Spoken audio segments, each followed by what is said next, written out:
하반신이 마비된 날, 서연은 집안의 후계자에서 하루아침에 버려진 딸이 되었습니다. 아버지는 혼서 한 장을 그녀 앞에 내려놓고 차갑게 말했습니다. 이제부터 깊은 산골에 사는 의원이 내 남편이다. 다시는 이 집으로 돌아오지 마라. 그런데 이상한 일이 있었습니다. 아무리 많은 돈을 내밀어도 혼인을 거절하던 의원 강우가 낡은 은비녀 끝에 새겨진 매화문양을 보는 순간 얼굴빛이 변한 것입니다. 그는 오랫동안 비녀를 바라보다가 천천히 붓을 들었습니다. 그리고 망설임 없이 혼서 끝에 자신의 이름을 적었습니다. 대체 그 은비녀에는 어떤 비밀이 숨겨져 있었기에 완강하던 강호의 마음을 한순간에 바꾸어 놓은 것일까요? 그리고 가족에게 산채로 버려진 서연은 다시 두 발로 일어나 자신을 지운 자들 앞에 돌아올 수 있을까요? 때는 조선 중엽이었습니다. 강원도 깊은 산골 마을을 터전으로 소금 장사를 하던 윤상단주는 영서 일대에서 손꼽히는 거상이었습니다. 맏딸 서연은 어려서부터 총명하고 굳센 아이였지요. 사람들은 누구나 훗날 서연이 아버지의 상단을 이어받을 것이라 여겼습니다. 그러나 서연이 어머니를 일짓 여의고 한씨가 계모로 들어오면서부터 집안에서 서연의 자리는 조금씩 좁아지기 시작했습니다. 한씨에게는 친아들 태호가 있었고 그 아들을 상단의 후계자로 세우려는 욕심은 날이 갈수록 깊어졌습니다. 서연이 건강하고 총명한 한 그 바람은 이루어질 수 없었습니다. 한씨에게 서연은 태호의 앞길을 가로막는 가장 큰 걸림돌이었습니다. 그러던 어느 가을이었습니다. 서연이 탄 가마가 산길에서 바위에 부딪혀 뒤집어졌고 그날 이후 서연의 두 다리는 감각을 잃었습니다. 의원을 불러도 침을 놓아도 약을 써도 소용이 없었으니 아랫도리가 돌덩이처럼 굳어버린 것이었습니다. 나중에 닥서방이 전하는 말에 따르면 가마의 축이 미리 손질되어 있었다 하였습니다. 그러나 그 진실은 아직 서연이 알 수 없었습니다. 한씨가 사고 소식을 들은 그날 너무 빨리 눈물을 거두었다는 것만이 서연의 가슴 한켠에 걸렸을 뿐이었지요. 서연은 흰 이불에 덮인 자신의 두 다리를 내려다보았습니다. 아무리 힘을 주어도 발가락 하나 꼼짝하지 않았습니다. 발끝부터 허리까지 아무것도 느껴지지 않는 그 고요함이 어떤 비명보다 무거웠습니다. 윤상단주가 방 안으로 들어왔습니다. 한씨가 그 뒤를 따랐으니 좋은 비단으로 지은 저고리를 입고 향냄새를 풍기며 서연의 곁으로 다가왔습니다. 아버지, 서연이 몸을 일으키려 하자 윤상단주가 손을 저었습니다. 무리하지 마라. 서연은 고개를 들고 아버지를 바라보았습니다. 완치가 어렵다 하셨죠. 서연의 목소리에는 체념이 배어 있었습니다. 한씨가 눈물을 훔쳤습니다. 서연이 너무 안 됐어요. 이 어린 나이에 그만하세요, 어머니. 서연이 한씨를 똑바로 쳐다보며 말했습니다. 가짜 눈물 그만 흘리세요. 그 순간 한씨의 입꼬리가 살짝 올라가는 것을 서연은 놓치지 않았습니다. 슬픔이 아니었습니다. 윤상단주가 창밖을 바라보며 긴 한숨을 내쉬었습니다. 서연아, 강원도 상골에 실력 있는 의원이 있다 하더라. 의원이요? 치료가 아니라 격리이겠지요. 서연이 차갑게 말했습니다. 불구가 된 딸이 상단의 짐이 된다고 여기시는 거겠죠. 윤상단주의 얼굴이 굳었습니다. 한씨가 재빨리 끼어들었습니다. 아버지께서 네 걱정을 하셔서. 걱정이 아니에요. 서연이 웃었습니다. 상단 걱정이시겠죠. 내일 그곳으로 떠난다. 윤상단주가 등을 돌리며 말했습니다. 싫다 하면요. 내게 선택권은 없다. 거기서 새 삶을 시작해라. 이게 마지막이다. 방문이 닫혔습니다. 손톱이 손바닥을 파고들어 붉은 자국이 남았지만 끝내 주먹을 풀지 않았습니다. 그런데 서연이 몰랐던 일이 하나 있었습니다. 윤 상단주가 상고를 찾아간 것은 그날이 처음이 아니었습니다. 보름 전부터 그는 이미 천수당을 여러 번 찾아갔으나 강우는 문을 열지 않았습니다. 그 여인의 딸을 내가 어찌 받겠소? 강우가 차갑게 말했습니다. 내가 살리지 못한 분의 딸을 아무리 돈을 얹어도 안 되는 일이 있어.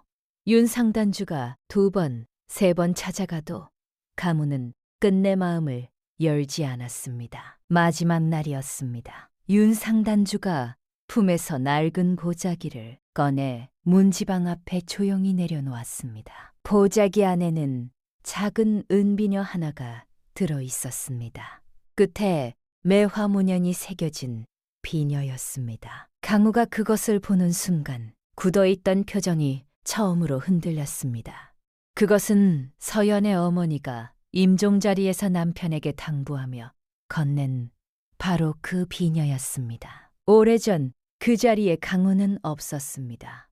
그러나 매화 문양만큼은 알아볼 수 있었습니다. 군이 베풀었던 학문계의 표지였으니까요. 그 표지 아래에서 강우는 처음 의원의 길을 배웠던 것입니다. 윤 상단주가 말했습니다. 이분이 돌아가시기 전에 남기신 말씀이요. 언젠가 내 딸이 강우를 찾아가거든 이 비녀를 보여주라 하셨소. 강우가 오랫동안 비녀를 바라보다가 천천히 붓을 들었습니다. 그리고 혼서 끝에 자신의 이름을 적었습니다. 그 순간 강우와 서연은 얼굴 한번 마주하지 않은 채 부부로 묶였습니다. 다음 날 아침 검은 가마 한 채가 강원도 산길을 올라가고 있었습니다. 서연은 가마 안에서 흔들렸습니다.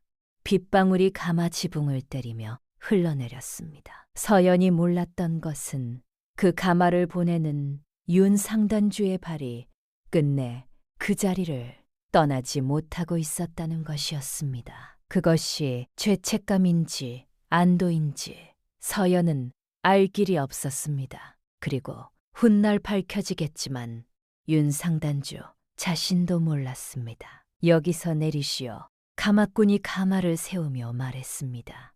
서연의 눈앞에 낡은 한옥 한 채가 나타났습니다.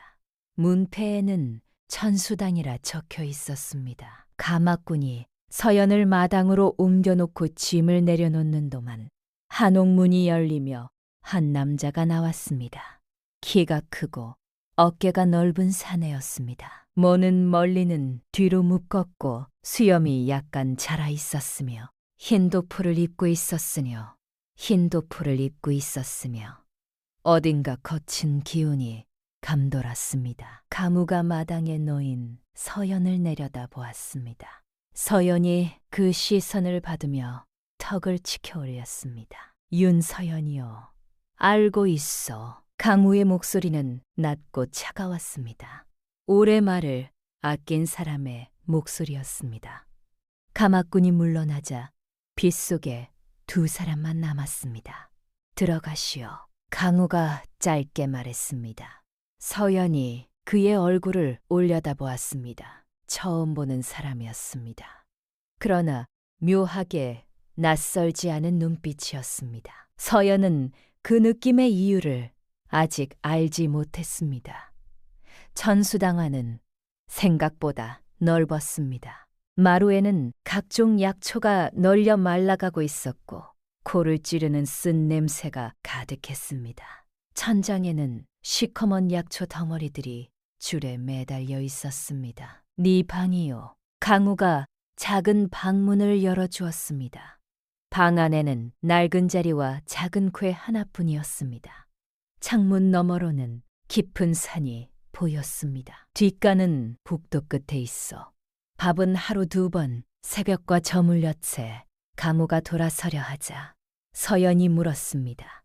언제까지 여기 있어야 하오? 죽을 때까지. 가무의 대답은 단호했습니다. 서연이 웃었습니다. 재미있군요. 그럼 치료는 언제 시작하오? 내가 원할 때만 하오. 그게 무슨 말이오? 말 그대로요. 강우가 문을 닫으려다 마지막으로 덧붙였습니다. 이곳에서는 내가 주인이요. 명심하시오. 혼서로만 맺어진 두 사람의 첫날 밤이었으나 그날 밤이 깊어지도록 강우는 서연의 방 안으로 들어오지 않았습니다. 서연이 귀를 기울이자 마루 쪽에서 약탕 끓는 소리와 붓 끓기는 소리가 들려왔습니다. 서연이 문을 조금 열어 내다보았습니다. 다무가 등잔 앞에 앉아 치료일지를 쓰고 있었습니다. 발치에는 아직 완성되지 않은 낫고 작은 나무 수레 하나가 놓여 있었습니다. 바퀴가 달린 수레였습니다. 서연이 그것을 보다가 천천히 문을 닫았습니다. 이 사람이 아버지 말처럼 그런 사람은 아닐 수도 있다는 생각이 처음으로 스쳤습니다. 그러나 희망은 짧았습니다. 밤이 더 깊어지자 서연의 가슴속에 검은 것이 차올랐습니다. 아버지의 등, 한시의 미소, 꼼짝 않는 두 다리. 서연이 자리 옆 작은 궤를 열었습니다. 낮에 밥그릇이 깨지며 생긴 사기 조각이 들어있었습니다. 서연이 조각을 집어 손목에 갖다 댔습니다. 이제 정말 끝이구나. 서연이 중얼거리며 사기 조각을 피부에 대려는 순간이었습니다. 쾅! 방문이 거칠게 열렸습니다. 강우가 들어서며 서연의 손을 움켜잡았습니다.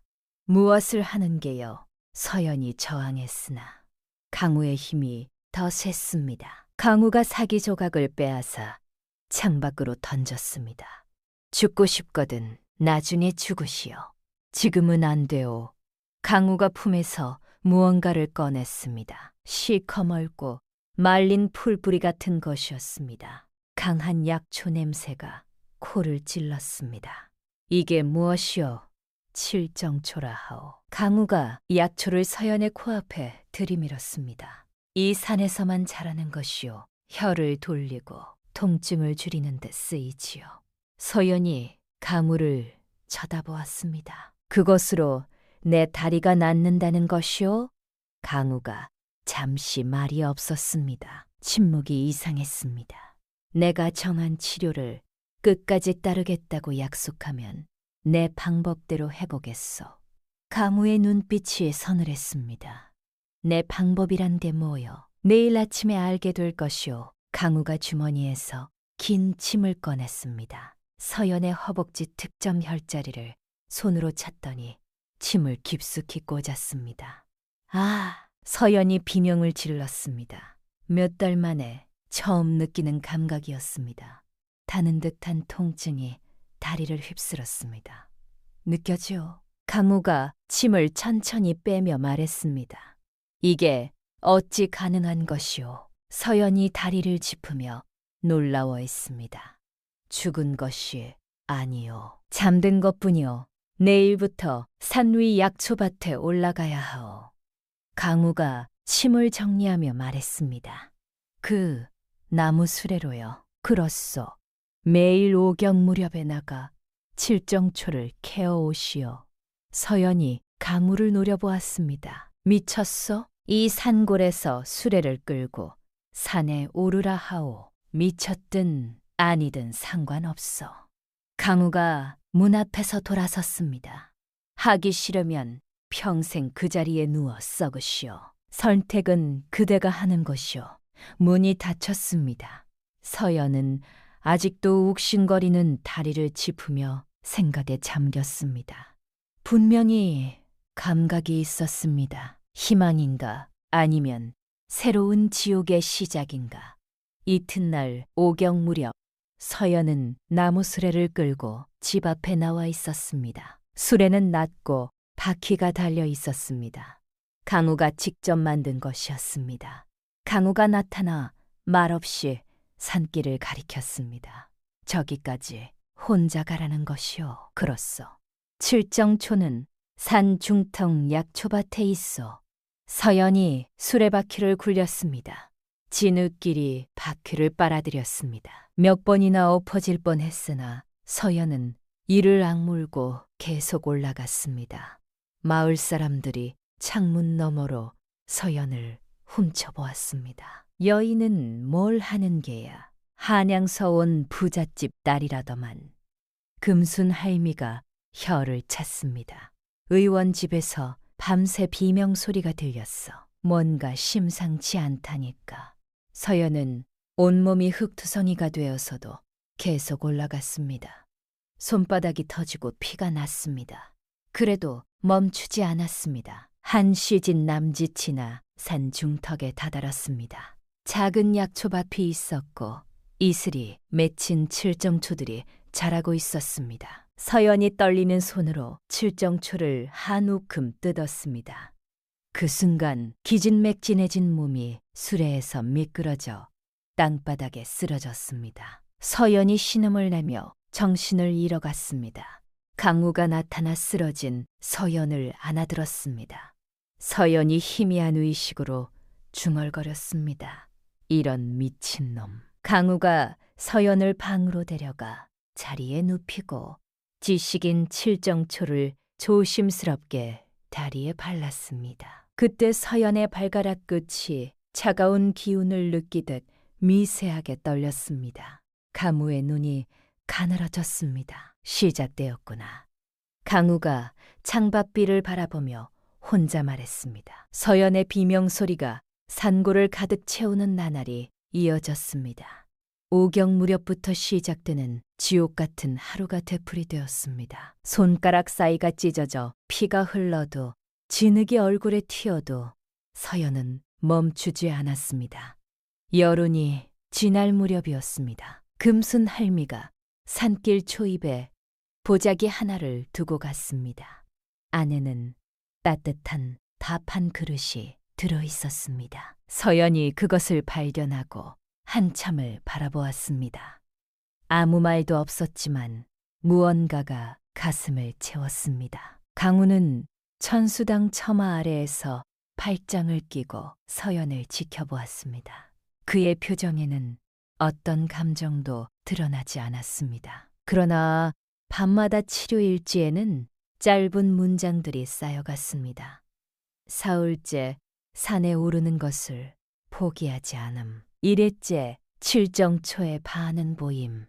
발가락 끝에 냉기를 감지하는 듯함. 희망적 서연이 약초밭에서 칠정초를 캐어 내려왔을 무렵 강우가 약탕을 끓여 기다리고 있었습니다. 시커먼 물이 팔팔 끓고 있었고 코를 찌르는 쓴 냄새가 났습니다. 드시오. 가무가 사발을 내밀었습니다. 서연이 약탕을 받아들고 코를 찔그렸습니다. 정말 약이요? 마시기 싫거든 그만두시오. 가무가 사발을 빼앗으려 하자 서연이 재빨리 들이켰습니다. 쓴맛에 얼굴이 일그러졌으나 한 방울도 남기지 않았습니다. 강우가 빈 사발을 받으며 말했습니다. 훌륭하오. 그때 천수당문이 요란하게 열렸습니다. 젊은 사내가 들어섰습니다. 비싼 비단옷을 입고 금으로 만든 놀이개를 찬 모습이 이곳과는 어울리지 않았습니다. 누나, 태호가 서연을 보며 소리쳤습니다. 태호야. 서연이 몸을 일으키려 했습니다. 이게 어찌 된 것이야. 누나가 여기서 무엇을 하는 거야. 태호가 서연의 모습을 보며 굳어졌습니다. 멀리는 헝클어져 있고 옷은 흙투성이었으며 손에는 상처투성이었습니다. 집에 가고 싶거든. 이것에 서명해.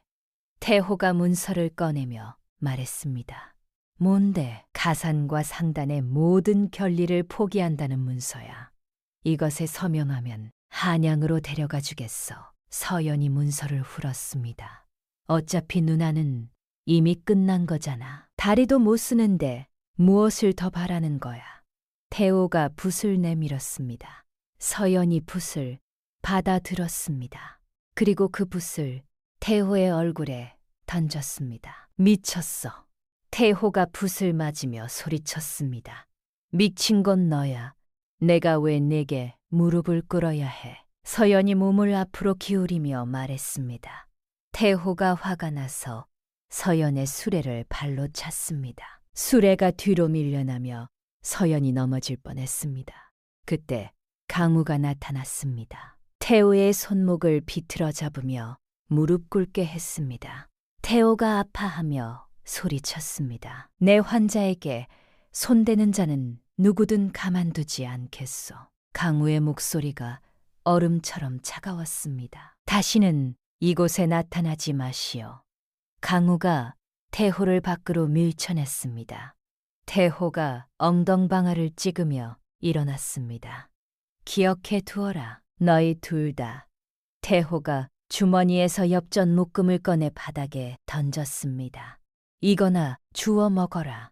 태호가 말에 올라타며 소리쳤습니다. 서연이 바닥에 흩어진 엽전을 보며 주먹을 쥐었습니다.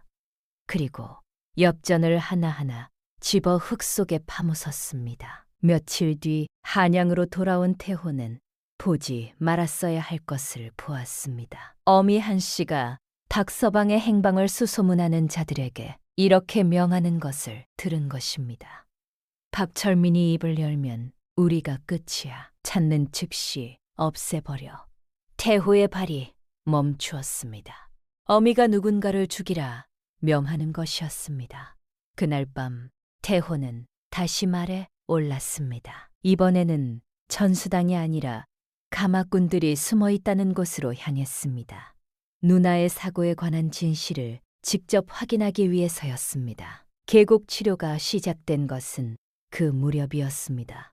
강우가 서연을 수레에서 들어올려 차가운 계곡물 속에 세웠습니다. 서연이 강우의 어깨를 붙잡고 간신히 버텼습니다. 차가운 물이 다리를 감쌌습니다. 서연의 다리 근육이 경련을 일으켰습니다. 아파요. 아픈 게 정상이요. 참으시오. 강우가 서연을 꽉 잡고 있었습니다. 서연이 이를 악물고 버텼습니다.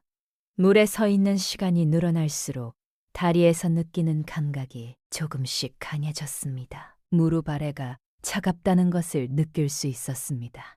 제가 다시 걸을 수 있을까요? 서연이 떨리는 목소리로 물었습니다. 강우가 서연을 바라보았습니다. 그대가 포기하지 않으면. 서연이 강우의 눈을 똑바로 쳐다보았습니다.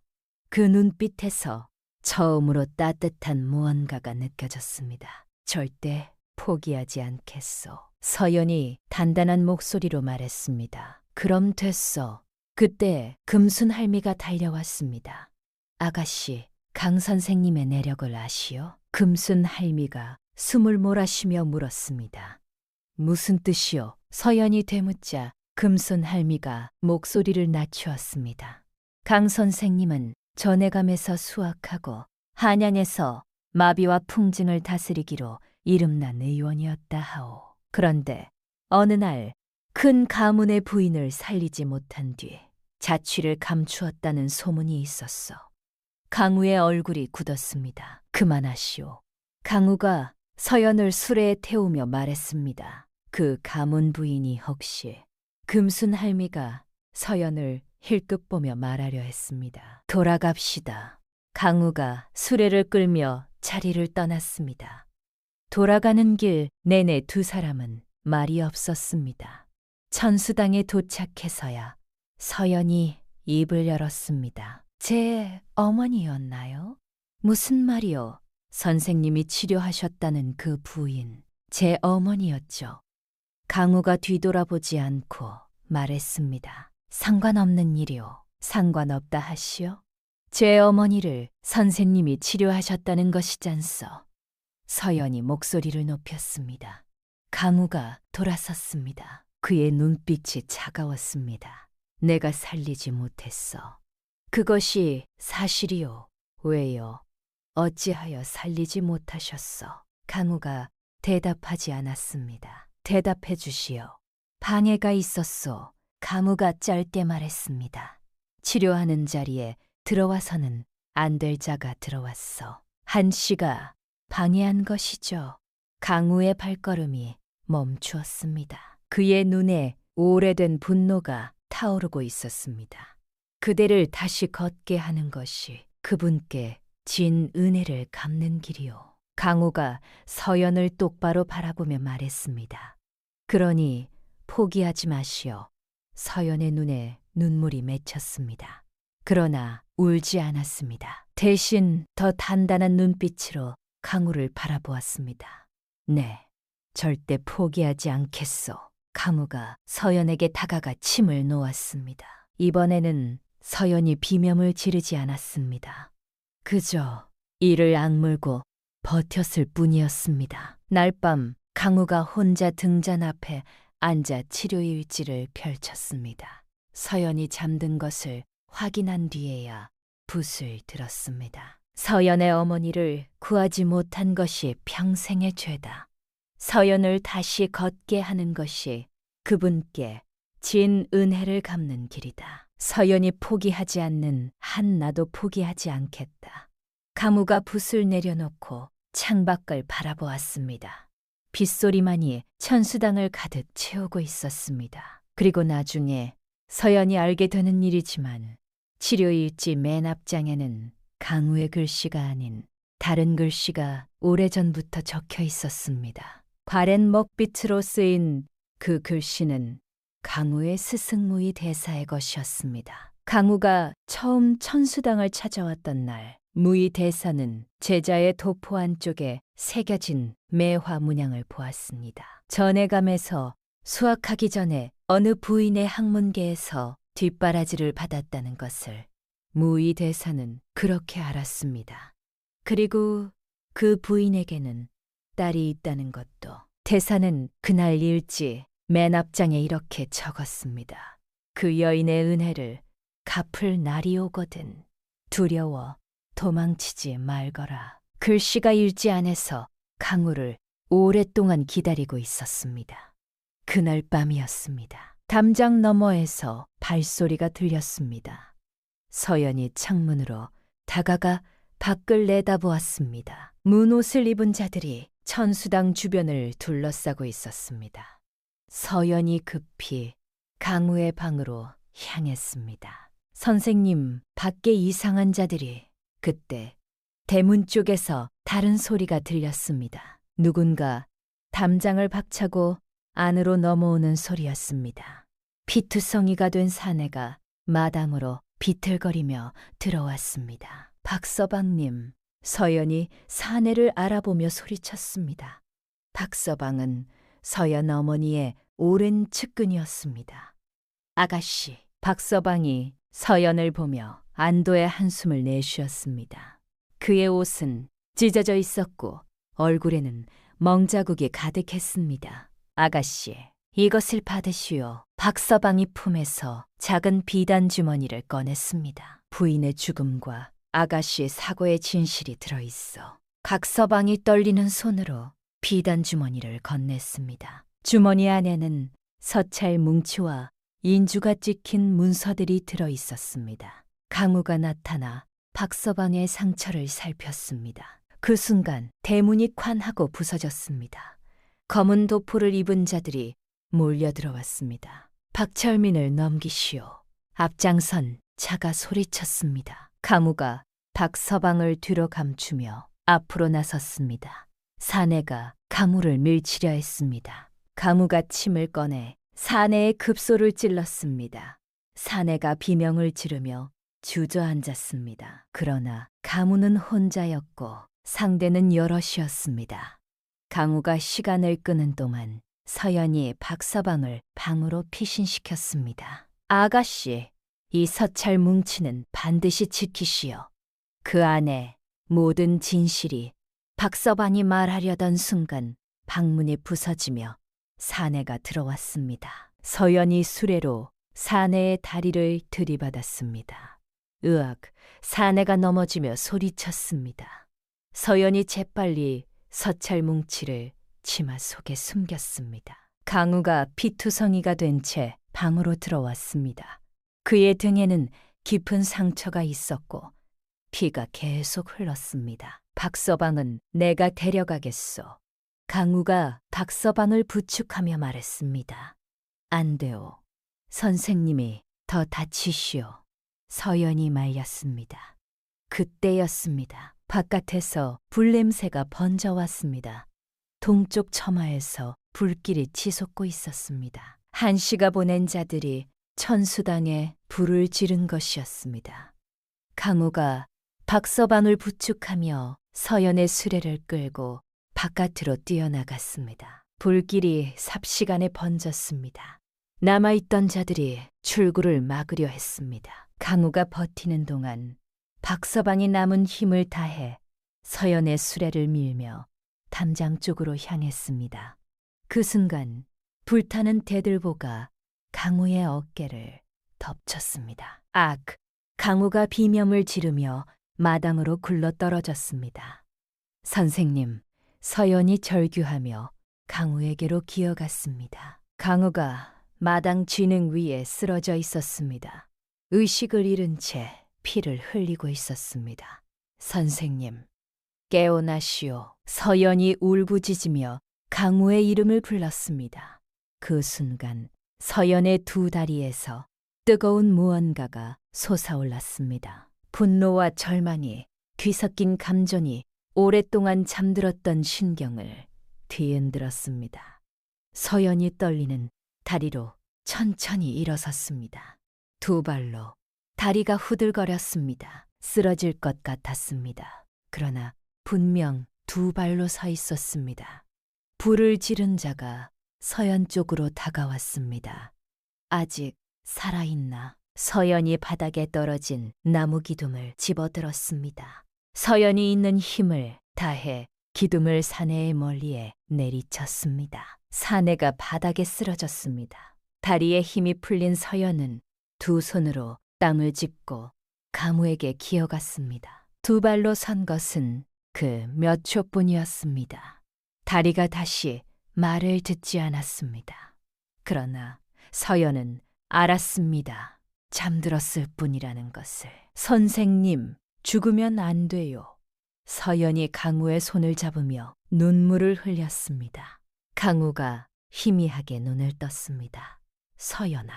네, 여기 있소. 강우가 힘없이 품에서 작은 봉지를 꺼냈습니다. 칠정초 씨앗이 들어있었습니다. 치료를 멈추지 마시오. 강우가 그 말을 끝으로 의식을 잃었습니다. 멀리서 마을 사람들의 발소리가 들려왔습니다. 소란을 듣고 달려온 것이었습니다. 금순 할미가 뛰어와 강우의 상처를 살폈습니다. 빨리 데려가야 해. 사람들이 강우를 들것에 옮겼습니다. 서연이 들것이 떠나는 것을 지켜보았습니다. 다리가 다시 수레 위에 놓였습니다. 그러나 눈빛은 달랐습니다. 빗물과 불씨가 섞인 마당에서 서연의 눈빛이 변했습니다. 상처받은 여인이 아니라 모든 것을 뒤엎을 준비가 된 눈빛이었습니다. 한시, 이제 내 차례요. 서연이 혼잣말하며 주먹을 쥐었습니다. 강우는 척추를 다치고 오른팔을 쓸 수 없다는 진단을 받았습니다. 의원들은 다시 침을 잡기 어려울 것이라 하였습니다. 서연은 매일 강우가 누워있는 곳을 찾아가 그 곁을 지켰습니다. 선생님, 깨어나시오. 서연이 강우의 손을 잡고 말했습니다. 그러나 강우는 꿈쩍도 하지 않았습니다. 이래가 지났습니다. 서연은 홀로 천수당 터에서 강우가 남긴 약초들을 다려 마셨습니다. 금숨 할미와 마을 사람들이 산에서 캐어다 준 칠정초를 다려 마시며 날마다 무너진 마당을 오가면서 두 다리의 힘을 기르는 일도 멈추지 않았습니다. 그 사이 서연은 천천히, 아주 천천히 나아지고 있었습니다.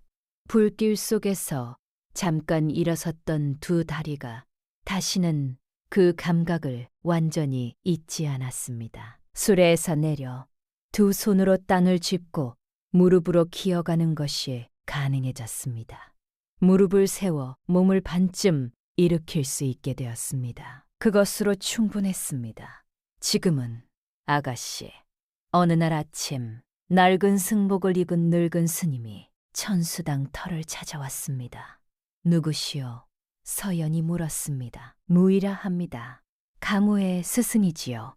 무의 대사가 고개를 숙이며 말했습니다. 스승님이시라 하오? 그렇습니다.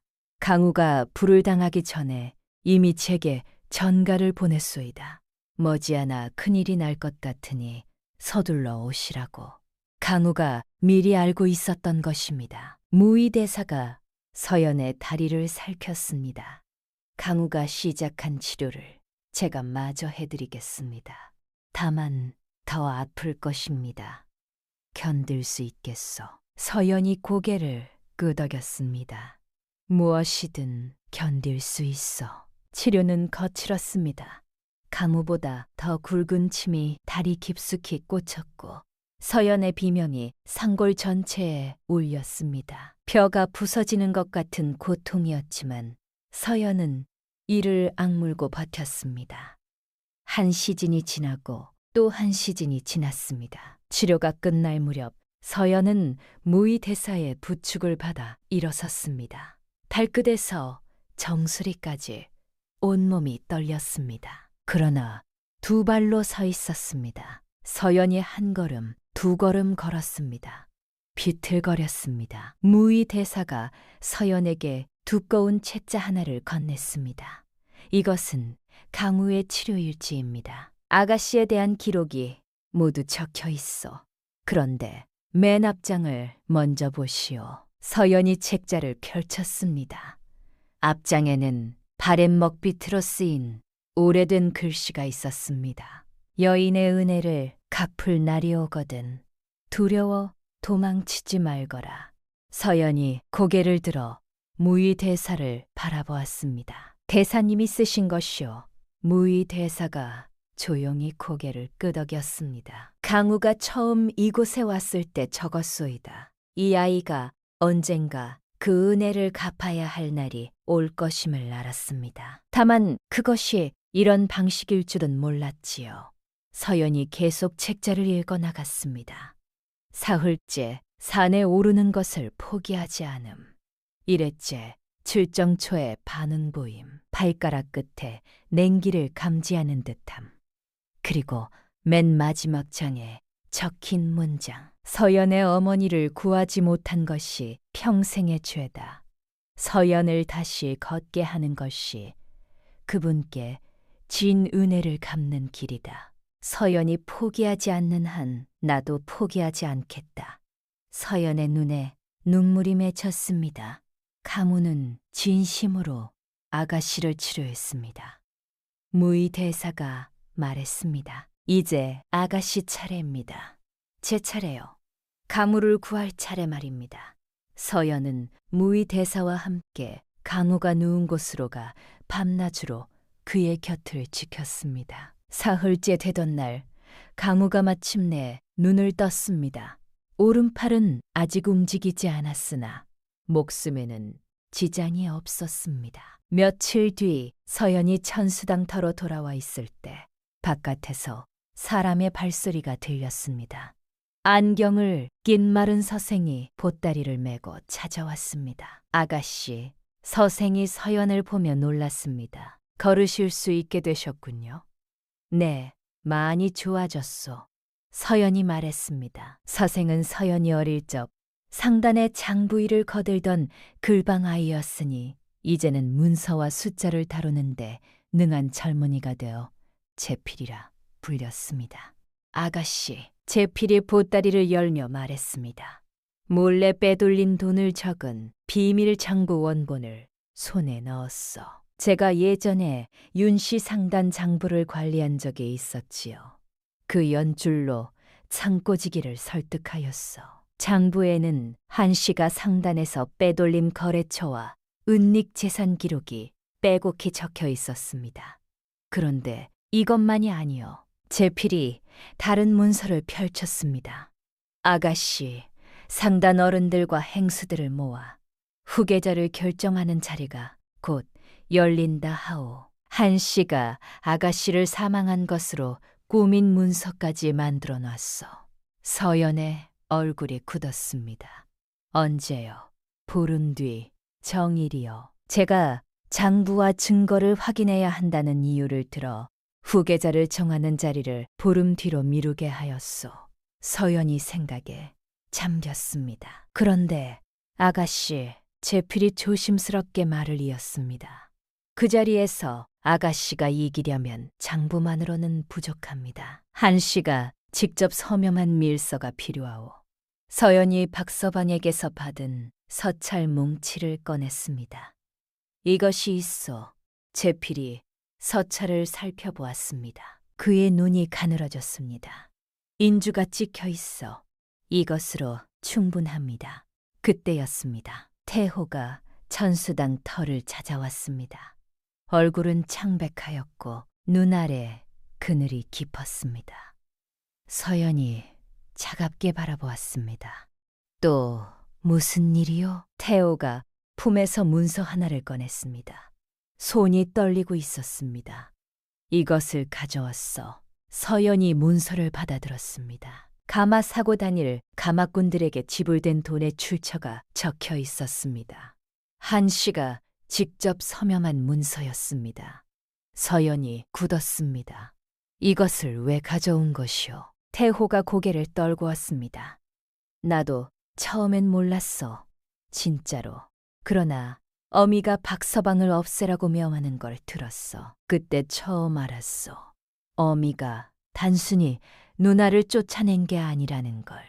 서연이 태호를 바라보았습니다. 태호는 어릴 때부터 어미 뒤만 따라다니던 아이였습니다. 악한 아이는 아니었습니다. 겁이 많은 아이였습니다. 그것만으로 나쁜 짓을 눈감을 수 있다는 것을 서연은 알았습니다. 한 가지만 말해도 되겠소? 서연이 고개를 끄덕였습니다. 미안하오. 누나. 태호가 그 한마디를 남기고 어둠 속으로 사라졌습니다. 서연은 오랫동안 그 자리에 앉아 있었습니다. 그 며칠 사이 최 의원이라는 자가 마을 우물 근처를 어슬렁거린다는 말이 돌았습니다. 최 의원은 한씨가 오래 부린 약재상 출신의 의원이었습니다. 이상하게 여긴 제필이 사람을 붙였습니다. 다음 날 아침 우물 근처에서 작은 독약단지 파편이 발견되었습니다. 그리고 며칠이 지나도록 아무 일도 없던 어느 저녁 이장댁 노인이 갑자기 눈이 침침하다며 쓰러졌습니다. 금순 할미의 다리에도 힘이 빠지기 시작했습니다.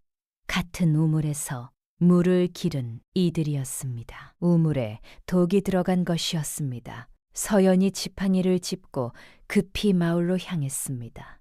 증세가 하나같이 똑같소. 제필이 말했습니다. 이건 최 의원이 한 짓이오.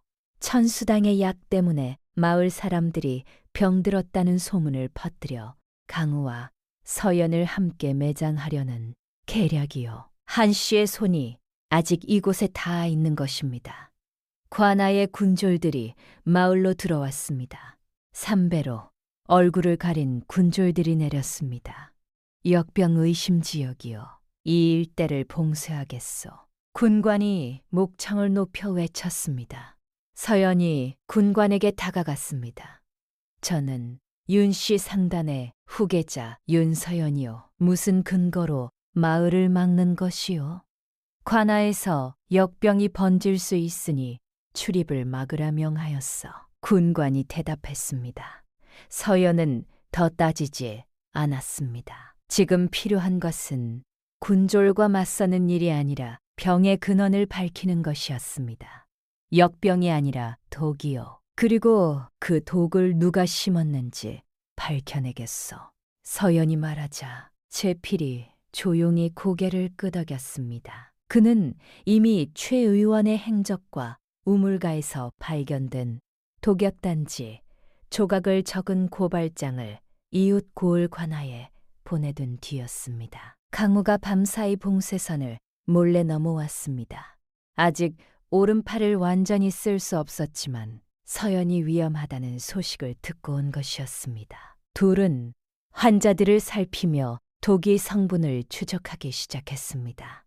그때 강우가 치료일지 한 귀퉁이에서 오래된 메모를 발견했습니다. 서연의 어머니가 돌아가시기 전에 남긴 약재 기록이었습니다. 부인이 임종 전 마지막으로 호소하던 증세와 그 증세를 잠시 누르는데 쓰였던 약재 이름이 적혀 있었습니다. 강우가 굳었습니다. 같은 독이요. 서연이 강우를 바라보았습니다. 어머니도 이 독에 당하셨다는 것이요. 강우가 천천히 고개를 끄덕였습니다. 한 씨가 그때도 이것을 썼던 것이요.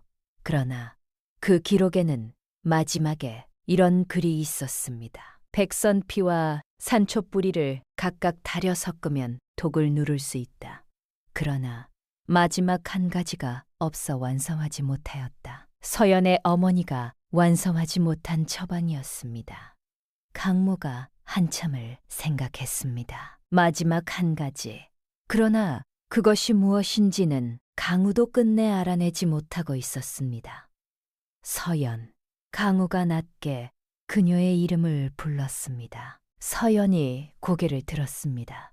강우가 품속에서 낡은 보자기를 꺼냈습니다. 안에는 윤상단주가 천수당 문지방 앞에 두고 간 은비녀가 들어있었습니다. 그대 어머니의 비녀여, 이 매화 문양 안에 무언가 숨겨져 있는 것 같소. 강우가 비녀 멀리의 매화 장식을 조심스럽게 비틀자 안쪽에 작은 홈이 열렸습니다. 안에는 아주 작은 글씨로 약재 이름 하나가 새겨져 있었습니다.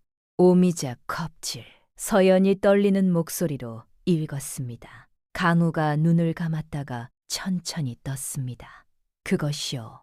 그대 어머니가 마지막 답을 이 안에 남겨두셨던 것이요. 서연이 제필에게 급히 서찰을 써주었습니다. 오미자 껍질을 하루 안에 구해오시오. 제필은 마을 입구를 지키던 군관에게 사람을 살릴 약재를 구하기 위한 전가림을 설명하고 목책 밖에 대기하던 상단 사람들에게 서찰을 넘겼습니다. 상단 사람들은 밤새 말을 달렸고 이튿날 이른 아침 약재 꾸러미가 목책 너머로 전달되었습니다. 강우와 무의 대사가 약재를 배합하였습니다. 처방이 완성되었습니다.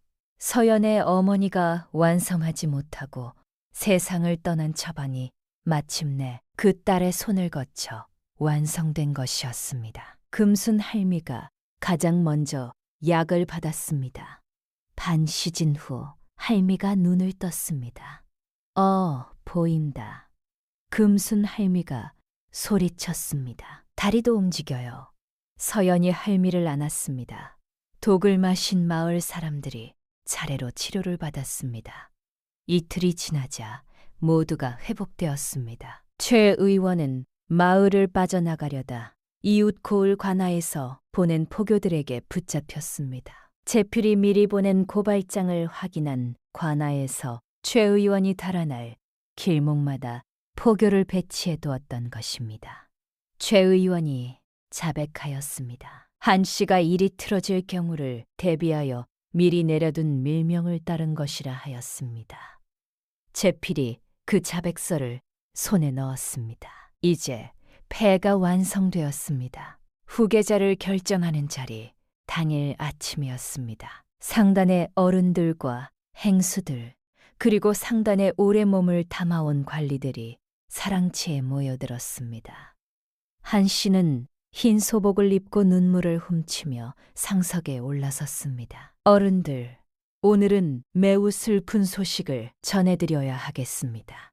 한 씨가 떨리는 목소리로 말했습니다. 우리 사연이가 얼마 전 산골의 큰 불 속에서 목숨을 잃고 말았습니다. 한 씨가 사망을 증명한다며 꾸민 문서를 펼쳐 들었습니다. 여기 공식 문서가 있습니다. 그때였습니다. 제필이 사랑채 한켠에서 일어섰습니다. 잠깐 기다리시오, 어른들. 제필이 두꺼운 장부와 서찰 뭉치를 높이 들었습니다. 먼저 확인하셔야 할 것이 있소이다. 제필이 장부를 펼쳐 어른들 앞에 내려놓았습니다. 이것은 한 씨가 윤씨 상단에서 몰래 빼돌린 재물을 적은 비밀 장부 원본이요. 인주까지 찍혀 있어. 그리고 이것은 잿피리 서찰 하나를 펼쳤습니다. 서연 아가씨의 가마축을 손질하도록 지시한 한씨의 친필밀서이요. 그리고 이것은 테오도련님이 직접 확인한 그날 간악군들에게 한씨가 직접 돈을 건넨 문서이요. 증인도 있어이다. 사랑채가 술렁였습니다. 조작이야. 한씨가 소리쳤습니다. 그때 사랑채 안쪽에 처진 발이 천천히 거쳤습니다. 서연이 그 안에 서 있었습니다. 검은 비단 치마 저고리를 입고 머리를 단정히 올린 모습이었습니다. 한쪽 손에는 지팡이가 들려 있었습니다. 수레가 아니었습니다. 두 발로 서 있었습니다. 천천히 그러나 분명하게 걸어 나왔습니다. 사랑채가 쥐 죽은 듯 고요해졌습니다. 서연이 발을 옮길 때마다 지팡이가 마룻바닥을 짚는 소리가 사랑채에 울렸습니다. 한씨의 얼굴이 하얗게 질렸습니다. 서연이 장부 위에 마지막 문서 하나를 조용히 올려놓았습니다. 최 의원의 자백서였습니다. 그리고 서연이 입을 열었습니다.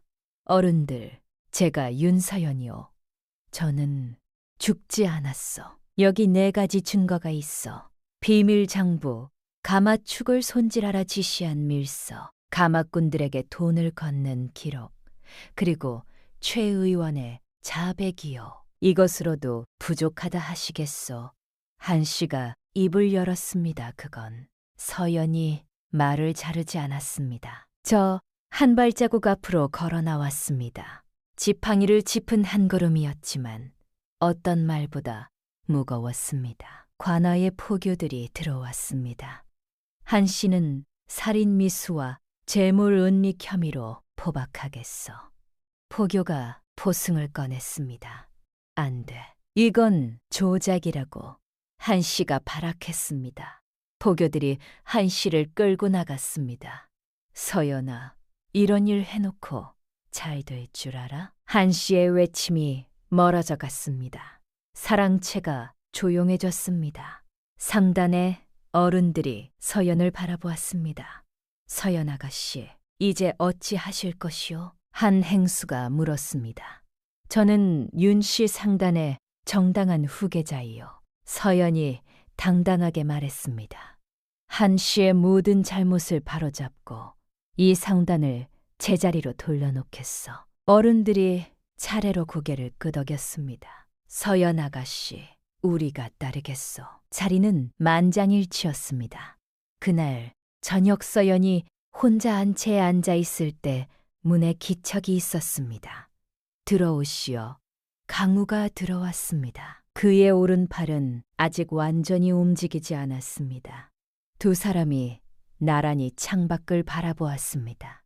강우가 먼저 입을 열었습니다. 잘 됐어. 서연이 고개를 끄덕였습니다. 그런데 강우, 서연이 처음으로 선생님 대신 그 이름을 불렀습니다. 강우가 서연을 바라보았습니다. 닥서방이 가져온 서찰 안에 아버지가 한씨의 계획을 알면서도 모른 척했다는 정황이 있었어. 강우가 굳었습니다. 알고 있었어? 네, 처음부터. 서연이 창밖을 바라보았습니다. 그래도 용서할 것이오. 강우가 조심스럽게 물었습니다. 서연이 한참 만에 대답했습니다. 증오를 안고 사는 것은 선생님과 어머니가 원하지 않을 것이오. 하지만 쉽지는 않소. 강우가 말없이 서연 곁에 앉았습니다. 두 사람이 나란히 창밖을 바라보았습니다. 며칠 후 윤상단주가 안채를 찾아왔습니다. 그는 초라한 모습이었습니다. 서연아, 윤상단주가 방 안으로 들어섰습니다. 서연이 아버지를 바라보았습니다. 그녀의 눈에는 동정도 분노도 없었습니다. 그저 기다림이 있었습니다. 윤상단주가 품에서 문서 하나를 꺼내 탁자 위에 조용히 올려놓았습니다. 말이 없었습니다. 서연이 문서를 들었습니다. 윤상단주가 자신이 가진 상단의 권위와 재산을 서연에게 넘기겠다고 적은 양도문서였습니다. 윤상단주의 서명과 인주가 찍혀 있었습니다. 서연이 오랫동안 문서를 바라보다가 입을 열었습니다. 아버지는 알고 계셨지요. 한 씨가 무엇을 꾸미는지 윤상단주가 대답하지 않았습니다. 침묵이 대답이었습니다. 서연이 조용히 말했습니다. 알면서 눈을 감으신 것이죠. 윤상단주의 눈가가 붉어졌습니다. 내가 겁쟁이였다. 그것이 사실이다. 독을 마신 마을 사람들을 위해 아버지가 약재값을 댔다는 말을 서연은 이미 들었습니다. 박서방에게서 들은 것이었습니다. 서연이 문서를 접어 소매 안에 넣었습니다. 이제 나가시오. 다시는 제 앞에 나타나지 마시오. 윤상단주가 떨며 일어섰습니다. 알겠다. 하나 언젠가는 없어. 서연이 단호하게 말했습니다. 윤상단주가 고개를 숙이고 나갔습니다. 서연은 그의 등을 오래 바라보았습니다. 그날 밤 서연과 강우는 서연이 처음 칠정초를 캐었던 약초밭에 앉아 있었습니다. 별이 쏟아질 듯 많이 떠 있었고 칠정초 향기가 밤 공기를 가득 채우고 있었습니다. 강우가 품에서 낡은 보자기를 꺼내 천천히 펼쳤습니다. 안에는 매화 문양이 새겨진 은비녀가 들어 있었습니다. 그대 아버지가 천수당 문지방 앞에 두고 간 것이요. 나는 처음 이것을 보았을 때 그대 어머니의 학문계 표지임을 알아보았어. 그분이 나를 의원의 길로 이끌어 주셨으나 나는 끝내 그분을 구하지 못했어. 서연이 손끝으로 비녀의 매화 문양을 조심스럽게 어루만졌습니다. 어머니는 마지막까지 사람을 살릴 답을 이 안에 남기셨군요. 강우가 고개를 끄덕인 뒤 비녀를 다시 보자기에 감쌌습니다. 우리가 진짜 혼례를 올리는 날 이 비녀를 그대에게 돌려드리겠소. 서연이 말없이 강우의 손을 잡았습니다. 두 사람은 그렇게 오래도록 별을 올려다보았습니다. 이후의 일은 이렇습니다. 강우의 오른팔은 조금씩 돌아왔습니다. 조정에서 사람이 내려와 강우의 처방과 오래된 치료 기록을 살피고 돌아갔습니다. 뒤 강우가 서연의 어머니를 죽게 했다는 누명은 공식적으로 벗겨졌습니다. 내의원에서는 강우를 다시 불러들이려 하였으나 강우는 한양으로 돌아가는 대신 상골에 남아 가난한 백성들을 치료하겠다고 하였습니다. 서연은 상간을 조용히 정리하였습니다. 한 씨가 빼돌린 재물을 추적하여 되찾고 오래 상간을 지켜온 행수들과 관리들에게 제자리를 돌려주었습니다. 제필이 옆에서 그 일을 도왔습니다. 사망을 증명한다며 꾸민 문서는 불태워졌습니다. 윤상단주의 양도문서는 상단 어른들과 관아의 확인을 거쳤고 서연은 누구도 부정할 수 없는 윤씨 상단의 주인이 되었습니다. 봄이 지나고 여름이 되었습니다. 서연은 이제 지팡이 없이 걸었습니다. 천천히 조심스럽게. 그러나 혼자서. 마을 사람들이 그 모습을 볼 때마다 마당에서 일손을 멈추었습니다. 금순 할미는 그때마다 눈가를 훔쳤습니다. 그리고 가을이 왔습니다. 천수단이 다시 세워졌습니다. 상단의 제목으로 마을 사람들의 손으로 지어졌습니다. 이번에는 이전보다 넓었습니다. 마루의 약초들이 다시 걸렸습니다. 강우가 다시 침을 잡았습니다. 그날 저녁 서연과 강우가 약초밭에 나란히 앉았습니다. 별이 많이 떠 있었습니다. 강우가 조용히 입을 열었습니다. 한 가지 말해 두어야 할 것이 있어. 질정초만으로 그대의 다리가 나은 것은 아니오. 그 약초는 혀를 돌리고 통증을 줄여 치료를 견딜 수 있게 도왔을 뿐이요. 끝내 그대의 다리를 깨운 것은 매일 산에 오르고 물에 서고 침을 견디며 포기하지 않은 그대 자신이오. 서연이 한동안 말이 없었습니다. 그리고 천천히 웃었습니다. 그럼 내 다리를 살린 것은 내 의지였어. 강우가 고개를 끄덕였습니다. 그로써 나는 그 힘이 깨어나도록 곁에서 이끌었을 뿐이요. 서연이 강우의 손 위에 자신의 손을 살며시 얹었습니다. 그래도 혼자서는 여기까지 오지 못했을 것이오. 두 사람은 한동안 말없이 서로의 손을 잡고 있었습니다. 혼례를 올립시다. 서연이 말했습니다. 강우가 서연을 바라보았습니다. 혼서로 맺어졌으나 우리는 아직 진짜 혼례를 치르지 않았어. 서연이 말을 이었습니다. 이제는 내가 원해서 하고 싶소. 강우가 한참을 서연의 눈을 바라보다가 고개를 끄덕였습니다. 그렇게 합시다. 혼례는 소박했습니다. 마을 사람들이 마당에 모였습니다.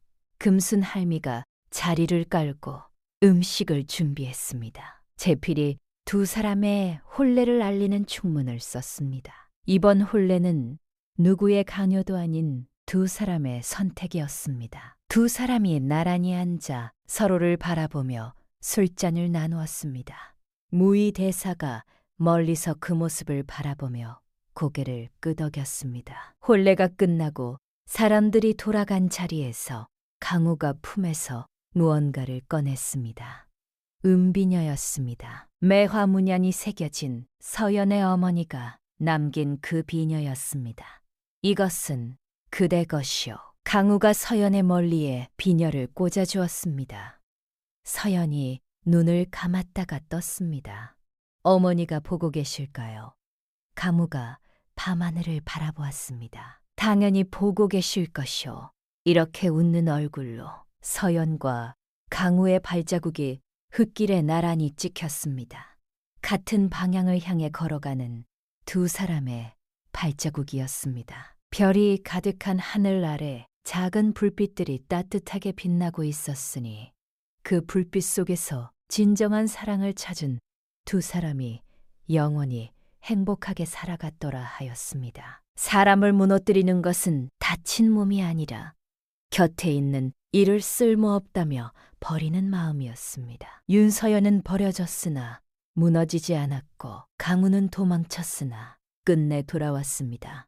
그 두 사람이 함께 만든 것은 단순한 치유가 아니었습니다. 오래 닫혀있던 문들이 하나씩 열리는 소리였습니다. 질정초 향기 가득한 산골에서 평범하지만 소중한 나날을 만들어가는 두 사람의 앞날에 축복이 가득하기를 바라며 이 이야기를 마칩니다.